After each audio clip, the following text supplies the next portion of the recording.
All right, well, we're kind of relaxing here in Buttonwood Sound, Key Largo. Give you a quick little tour of how I set up the boat for the trip. Some of the stuff. I have my fenders. They're tied in on both sides. They're out of the way. It's nice. And then I got 4 fenders for when I need them. Brand new Suzuki 2.5. I had that ordered just specifically for the trip. I have a 5 horsepower. Previously Nissan, great motor, but it weighed 60 pounds and it had a gas tank, which is something else I had to store. So this one's got a little tiny internal gas tank. You can run just under an hour on the gas that's in there, and it's a little over half a gallon, I think.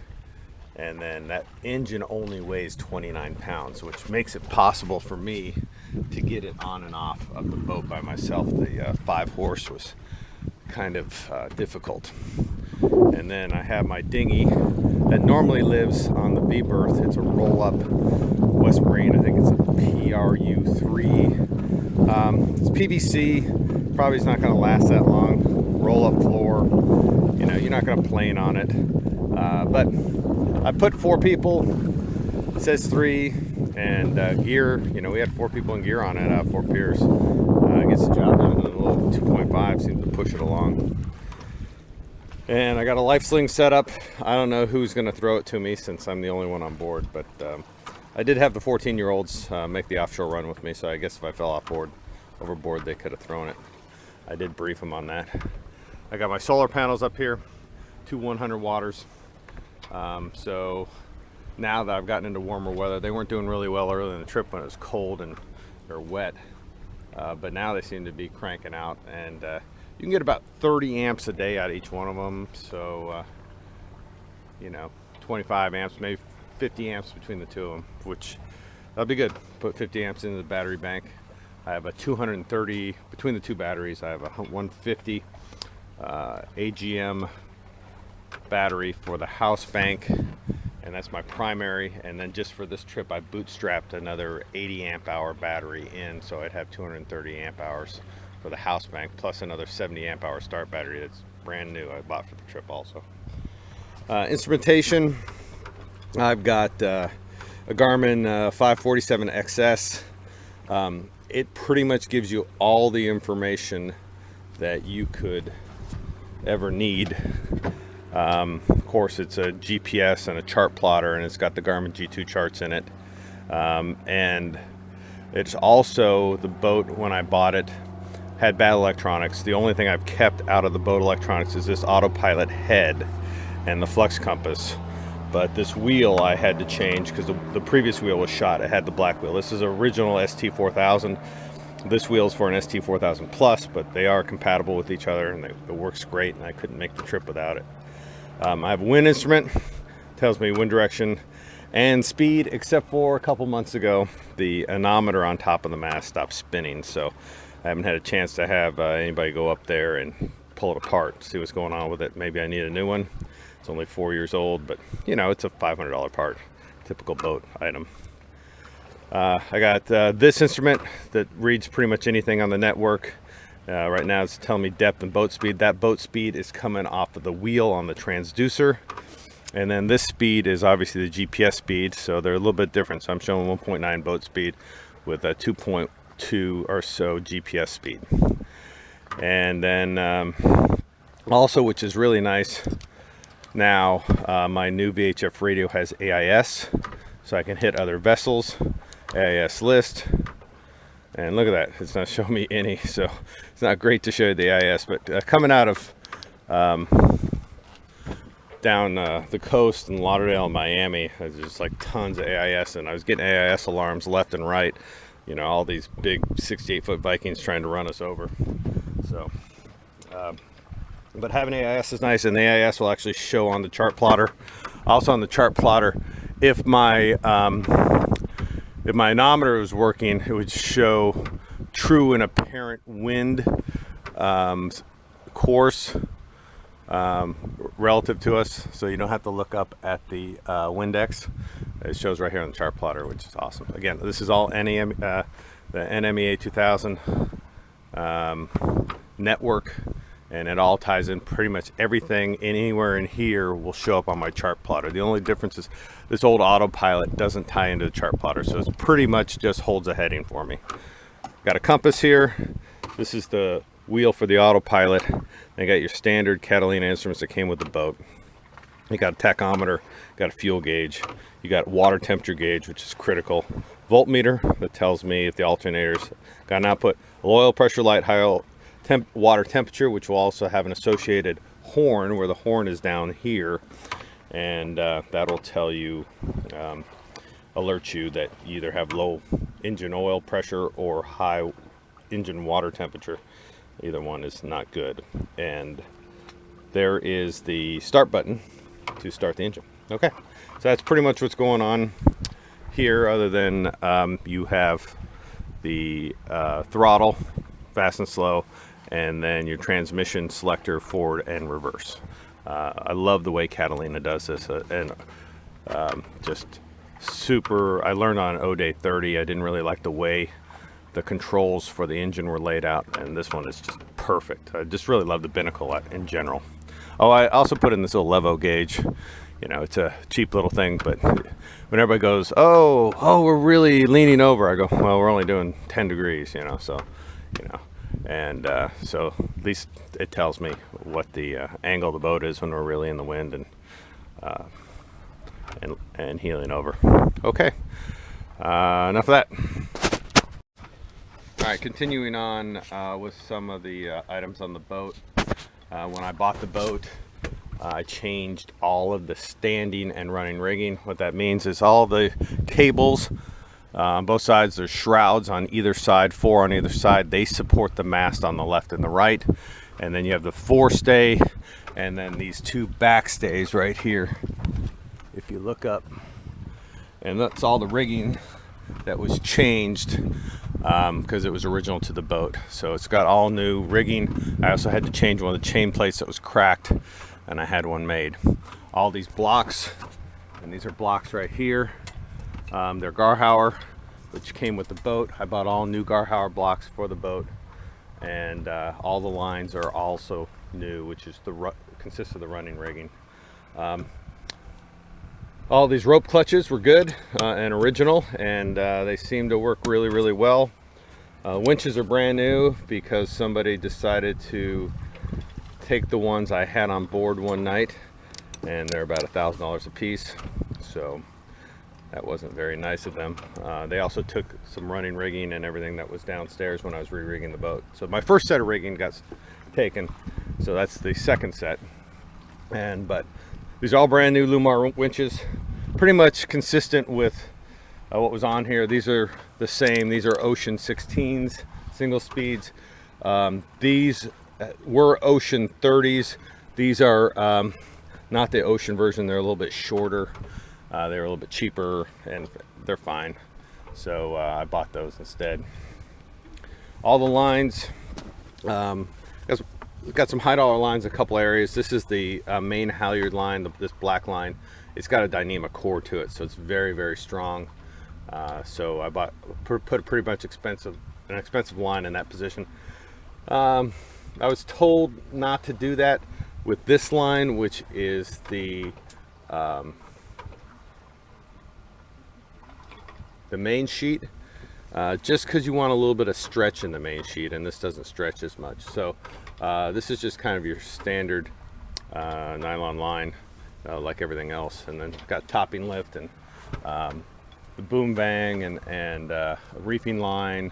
Again, the boom was completely built with all new pulleys and lines and out haul and all that. So coming up here, this is the fill for my starboard water tank that's under this settee right there, and it holds about 18 gallons of water. So there's a water fill there. Back there is the fill for the diesel tank, which is 19 gallons.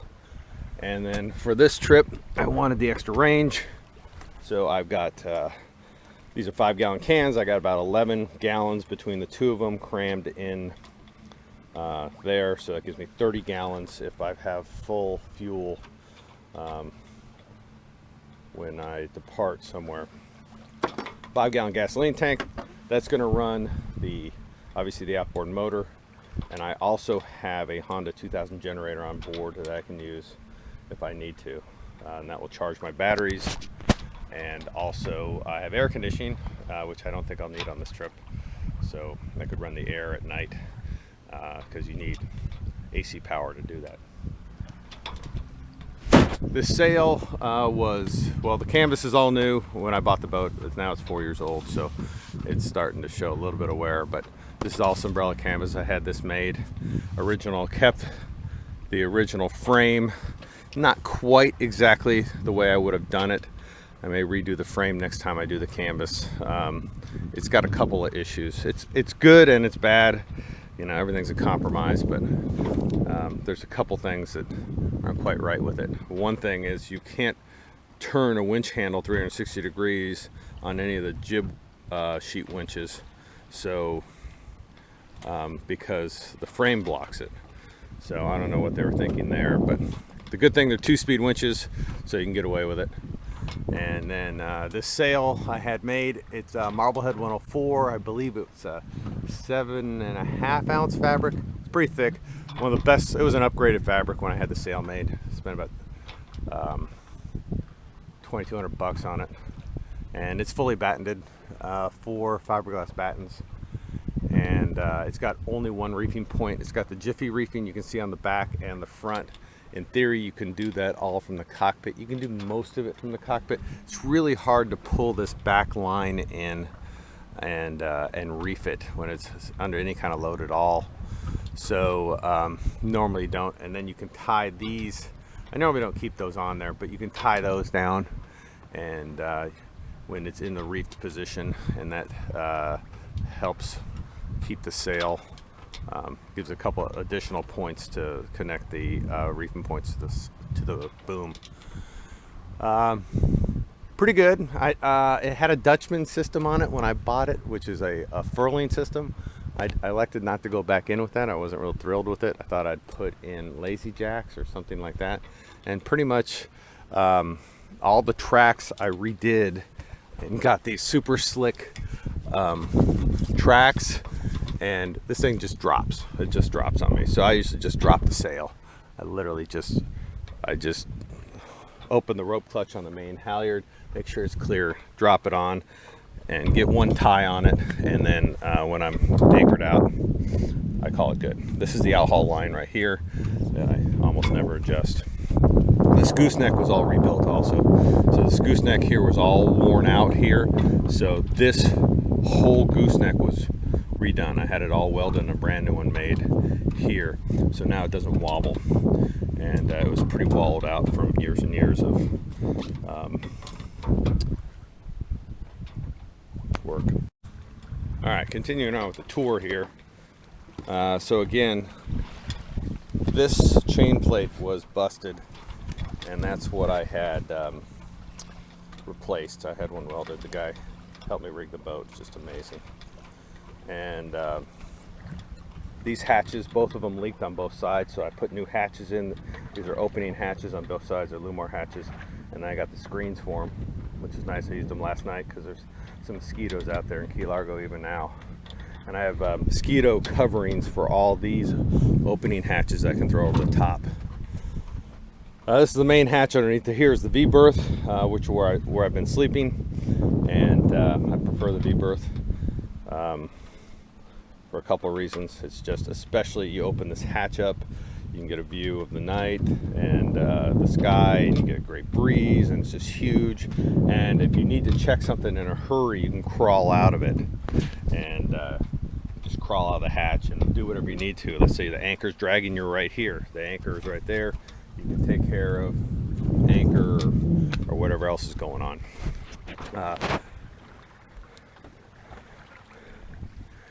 There's the furler. Furling line's all new. That anchor is a Mantis. The anchor that came with the boat was a Bruce, a 15-pound Bruce. A little light for the boat, so on a couple of recommendations they said, hey, you should get something else. Did some research. These Mantis anchors are very highly recommended by a lot of people. Cool thing is it bolts together. And so I went from 15-pound anchor to 25, so I upgraded the ground tackle here, and that's what new generation anchor. It's a spade. It'll dig in, especially the heavy grass like in these areas, and then it's a roll bar, so if it tips upside down it'll roll back. With that, I got a Lumar swivel on there. I've got 35 feet of G4, which is the high test chain, and then it's on I got another 150 feet of nylon 1/2-inch rode in there.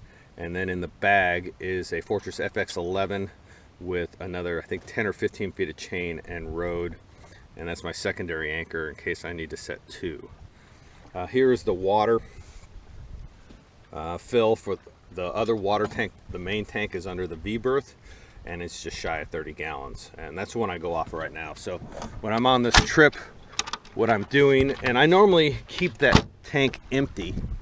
In fact, I just filled it. I normally keep that V-berth tank empty for weight, you know, when I'm just day sailing, I don't need it. The only tank I usually fill is the 18-gallon under the settee, because even if we're going out for an overnight, we're not going to burn through 18 gallons of water.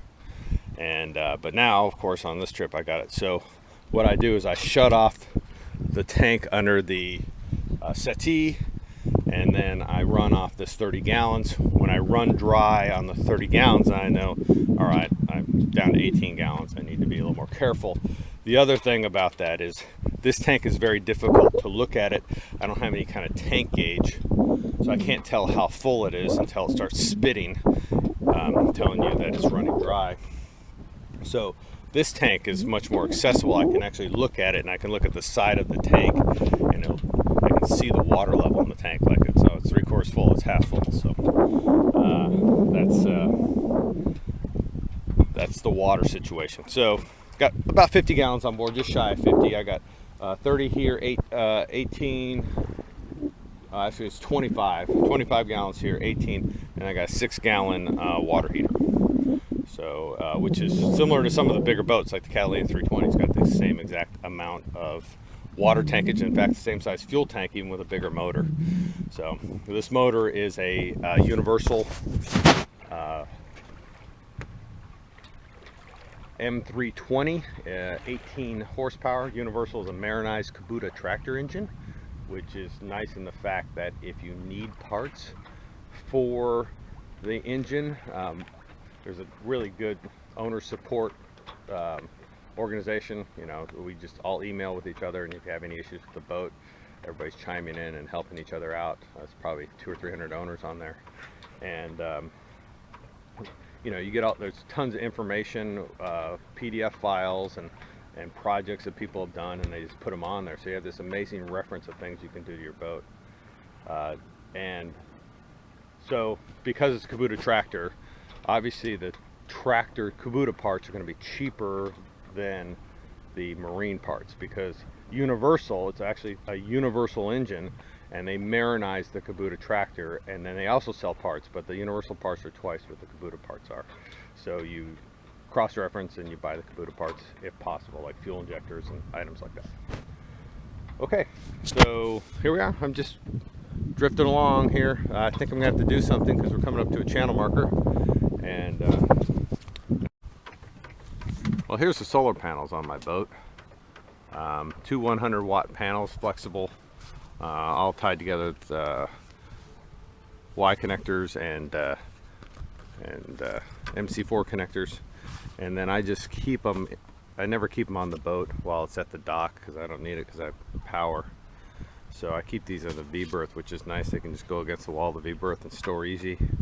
Keep that cable, and then it disconnects down there. So I just have a quick disconnect in that little cubby there, and I just keep those lines capped, and then that line will run in here. And the solar controller is under here next to the battery. And then I have this control head, which is really nice. It tells me everything about my battery bank. The solar panels are putting out 14.3 volts, 1.9 amps. I've got 13.5 volts in the number 2 battery bank, which is good. And I'm drawing 2.1. The autopilot's on. It's a big draw. And but I expanded my battery bank. I have 150 amp hour AGM under there under the settee, and then I bootstrapped this 80 amp hour AGM in there. And then back here, we'll pretty much have everything stored for the trip. Is the start battery for the engine, and it's brand new 70 amp hour. I haven't been really running the cooler. It's very low draw, but I had so much ice going off, I got pretty much everything in here. I got like 3 bags of ice in there, keeping things cool. When I come into an ice issue, I'll probably crank up the cooler tonight when I have power, and then see how that goes and see if I can sustain that for a while. Okay, thanks for watching.